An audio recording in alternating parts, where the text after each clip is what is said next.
cet événement est venu fédérer tout le monde. Donc les gens se sont retrouvés, plus de 1700 personnes pendant 2 jours pour parler des mêmes sujets, pour se préoccuper des mêmes défis, des mêmes enjeux du digital, pour réfléchir ensemble collectivement via une intelligence, on va dire, collective, pour décortiquer, déchiffrer les tendances et les défis du digital, voir de quelle façon on peut s'y adapter et de quelle façon on peut affronter ces enjeux pour tirer profit de ces transformations digitales, pour faire face à ce que la technologie est en train de faire, en modifiant, en transformant de façon, on va dire, très considérable, de façon profonde, nos métiers, la façon dont nous exerçons nos métiers au quotidien et la façon dont les marques existent et dont les marques se créent et se développent.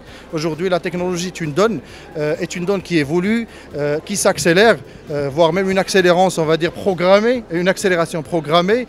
Et donc, on est obligé de travailler collectivement main dans la main pour pouvoir faire face à cette technologie et se rénover régulièrement dans nos métiers. Et je pense que ce genre de plateforme, et je l'appelle toujours plateforme, ce n'est pas un événement, c'est une plateforme, permet de fédérer, permet de faire réunir tout ce monde autour des mêmes préoccupations.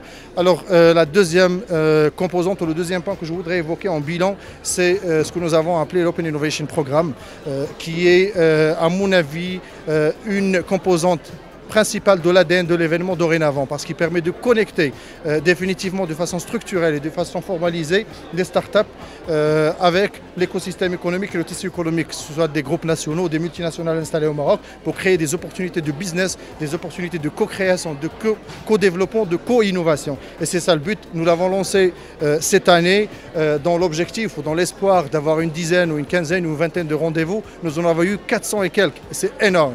400 et quelques avec beaucoup de concret. J'ai eu la chance de discuter avec pas mal de startups et ils m'ont tous fait part de leur pleine satisfaction de cette composante et de ce que leur a ouvert cette opportunité, cette composante, opportunité de contact avec les grands groupes et de développement du business et de relations d'affaires. Ça, c'est une composante qui nous fait plaisir, qui fait notre fierté. Il y a aussi un autre point, enfin, qu'on est en train d'initier et de finaliser, qu'on n'a pas vraiment annoncé lors de cet événement, c'est la création d'une académie de formation qui est la GAM Academy. On l'avait annoncé il y a quelques mois, on a travaillé dessus, notamment l'équipe comme Super Esdine, qui est notre vice-président, avec Soumia, qui est la secrétaire générale du GAM.